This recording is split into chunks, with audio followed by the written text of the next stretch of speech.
दिल्ली में एक भाषण देकर कहा कि मुसलमानों का इकोनॉमिक बॉयकॉट होना चाहिए। उसके ऊपर अभी तक केस नहीं बुक हुआ। क्यों नहीं बुक हुआ केस? लेकिन कल उन्होंने सुनिए सुनिए सुनिए, केस नहीं बुक हुआ उनके ऊपर, इसीलिए सुप्रीम कोर्ट को ये कहना पड़ा कि सो मोटो एक्शन लो। अभी हम क्या करने वाले हैं, अगर ये कांग्रेस, बीजेपी और दूसरी पार्टियां तैयार हो जाए तो हमारा इरादा ये है कि अहमदाबाद के रिवर फ्रंट पर हम अपने पार्टी के पैसों से इन लोगों को बिठाकर एक जो भी खर्चा होगा करेंगे, वो तय कर ले हम क्या है। वो तैयार हैं कि मुझे रिवर फ्रंट पर बिठा देते हैं उनको। आप फिर से अभी इस सप्ताह में जाने वाले हैं गुजरात, चुनाव की घोषणा को कैसे देखते हैं और आपकी पार्टी कितने सीटों पर लड़ेगी? नहीं, हम जो डेट्स का अनाउंसमेंट ईसीआई ने किया है हम उसका वेलकम करते हैं। अब शेड्यूल ईसीआई ने अनाउंस कर दिया है, तो हमारी पार्टी तो पहले से ही विधानसभा के चुनाव की तैयारी में लगी हुई थी। अब जाहिर है हमको और अपनी तैयारी को तेज करना पड़ेगा और बहुत से जिन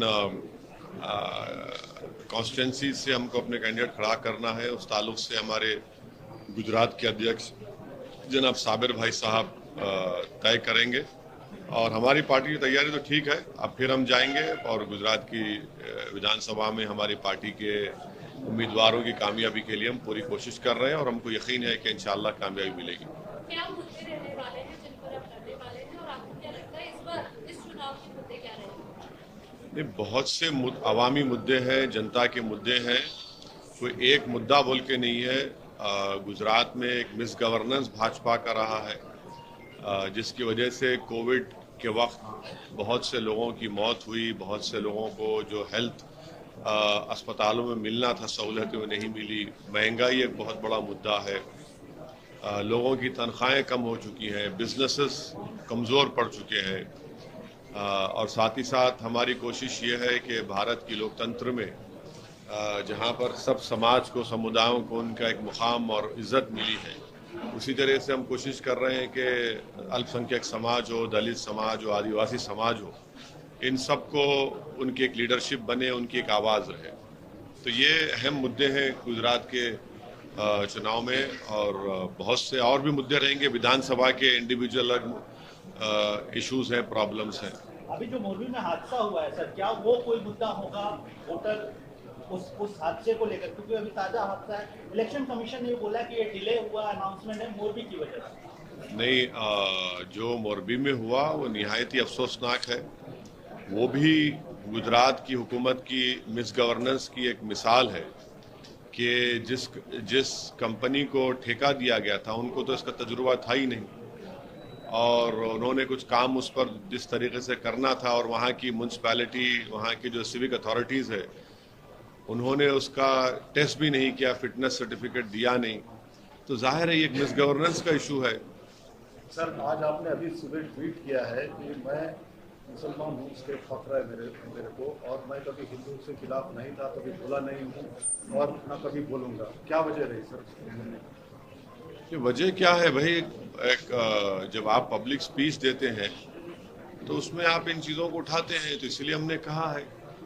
चुनाव आयोग जो घोषणा है, ये जो चुनाव की तारीखों की हुई है, उस पर कांग्रेस ने सीधे नहीं लेकिन इशारों में उनकी निष्पक्षता पर, चुनाव आयोग की निष्पक्षता पर सवाल खड़े किए हैं। आप भी एक पार्टी के प्रमुख हैं, आपको क्या लगता है इसके ऊपर?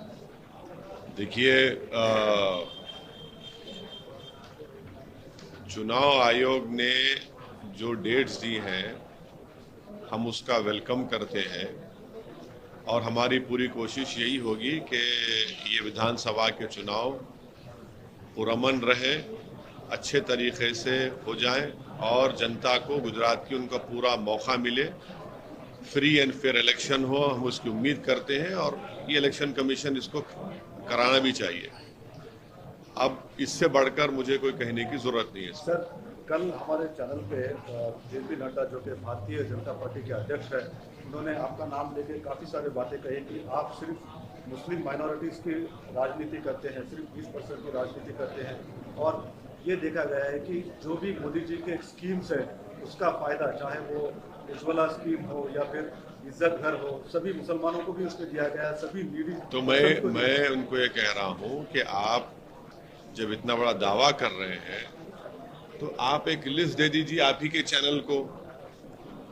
उज्ज्वला में, घर की स्कीम में, बल्कि उससे बढ़कर मैं कह रहा हूं जो प्रधानमंत्री के नाम से स्कीम है मिनिस्ट्री ऑफ माइनॉरिटी वेलफेयर में,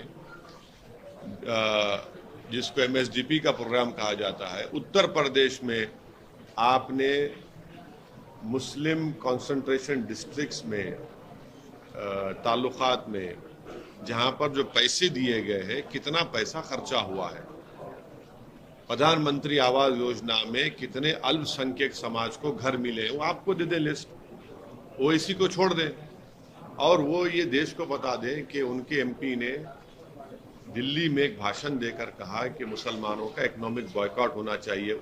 उसके ऊपर अभी तक केस नहीं बुक हुआ।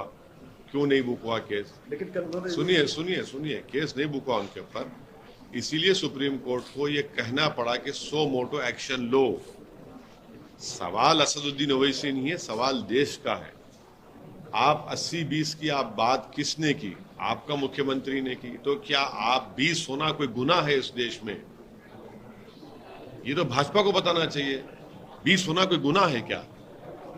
कोई गुनाह नहीं, कोई गुनाह तो नहीं है ना। मैं तो एक देश का इज्जतदार शहरी हूं, आपको बताना पड़ेगा, आपके चैनल को बता दें। वो ये एक और मीडिया बात कही कि जो लोग लाइन क्रॉस कर रहे हैं, कल नड्डा जी ने कहा हमारे इंटरव्यू में कि उनके ही पार्टी के जाकर कोई लाइन क्रॉस कर रहा है तो उनको लाइन में भी काम किया जा रहा है, कोर्स करेक्शन भी हो रहा है वहाँ पे। हाँ, हम सुप्रीम कोर्ट ने देखा ना, लोग गए थे।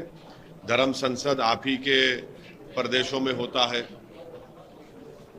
धर्म संसद में गालियां दी जाती हैं महात्मा गांधी को, उन्हीं के पार्टी के महिलाओं को, फिर मुसलमानों को।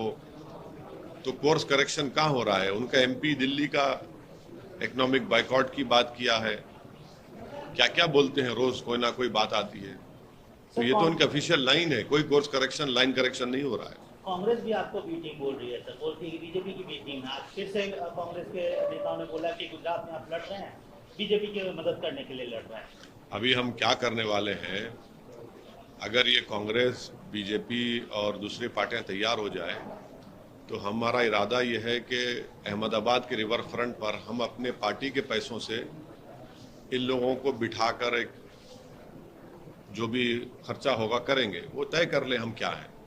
वो तैयार हैं कि मुझे रिवर फ्रंट पर बिठा देते हैं उनको।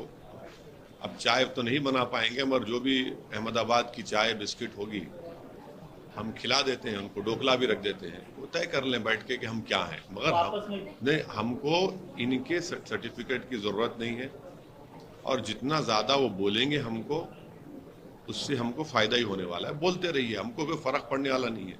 देखिए, हम अपनी पार्टी के लिए, अपनी पार्टी के कैंडिडेट्स के लिए काम करते हैं, और इस तरह से जो लोग झूठ बोलते हैं, बकवास करते हैं, इससे क्या फर्क पड़ता? कोई फर्क पड़ने वाला नहीं। कितने सीटों पे लड़ेंगे सर?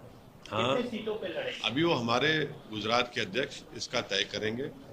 कोई अंदाजा? नहीं, वो तय करेंगे। मैं नहीं तय करने वाला हूँ। वो आप कह रहे हैं कि उनको बैठाकर जो है कि ताकि आपस में फैसला, हाँ, वो बैठ के फैसला कर ले। लेकिन आपकी पार्टी के बारे में वो फैसला करे तो ये नहीं, हमको क्या नाम पुकारा जाए, वो आपको मंजूर है? नहीं, हमको मंजूर नहीं है भाई।